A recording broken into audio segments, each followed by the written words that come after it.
Good morning. আজকে আমাদের হচ্ছে ডে 3। আজকে আমরা মূর্তি থেকে বেরিয়ে যাচ্ছি, শ্যামলী ইকো রিসর্ট যেখানে ছিলাম সেখান থেকে আমরা বেরিয়ে আজকে আমরা যাচ্ছি জলদাপাড়া। সেখানে আমরা দুটো একটা স্পট ঘুরে একদম রিসর্টে উঠবো। তোমাদেরকে আস্তে আস্তে চলো সবটা দেখাবো। ঠিক কালকের মতনই একই রকমভাবে আজকেও সকাল থেকে বৃষ্টি পড়ছিল।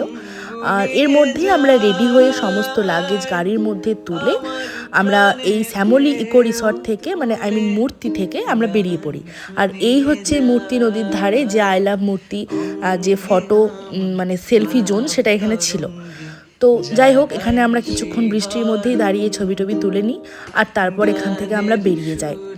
তো একই রকমভাবে বৃষ্টি পড়ে। আর আমরা এর মধ্যে যাওয়ার আগে যে ভিউ পয়েন্টটা ছিল সেটা হলো লাল ঝামেলা বাস্তি।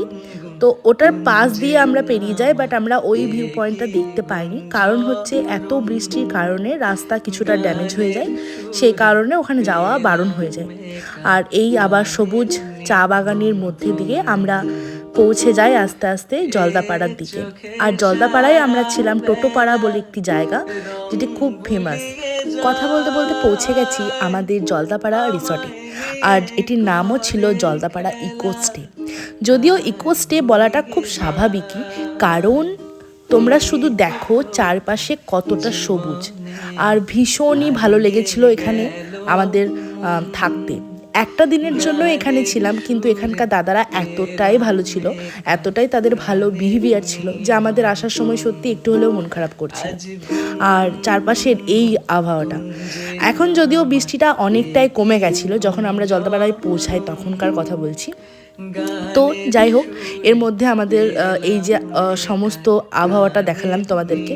আর এখানে বেশ কিছু এই যে পোষা কুকুর ছিল, যেগুলো দেখে আমার বুনি খুবই ভয় পাচ্ছিল। আর স্বাভাবিক, ওরা নতুন কাউকে দেখলে একটু বেশি চিৎকার করে, তো সে কারণে ও আরও একটু বেশি ভয় পেয়ে যাচ্ছিল। আর চলো এবার দেখে ফেলি আমাদের রুমটা কেমন ছিল। আমাদের রুমটা মধ্যে দুটি বেড ছিল। এই সাইডে মানে রাইট সাইডে আমরা তিনজন ঘুমিয়েছিলাম এই বেডটায়, আমি, মা আর বুনি। আর লেফট সাইডের বেডটায় বাপি একাই শুয়েছিল, কারণ ওটা একটা সিঙ্গেল বেড ছিল, একদমই সরু।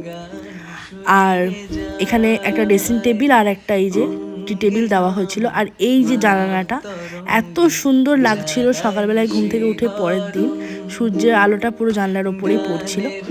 যাই হোক, আর রুম তো একদম নিট অ্যান্ড ক্লিন, সঙ্গে বাথরুমও ভীষণই ভালো ছিল।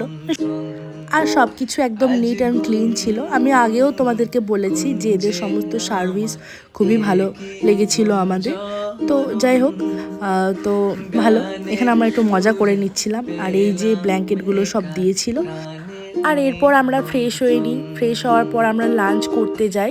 আমরা ভেবেছিলাম ভিউ পয়েন্টগুলো দেখে এসে লাঞ্চ করব, বাট ওই যে একটু আগে বললাম বৃষ্টির জন্য ভিউ পয়েন্টগুলো ক্যান্সেল হয়েছিল, তাই মর্নিং দিকটা আমরা বিশেষ কিছু ঘুরতে পারিনি। শুধু মূর্তি থেকে জলদাপাড়া অবধি এসেছিলাম, বাস এর মাঝে পয়েন্টগুলো আমরা ঘুরতে পারিনি।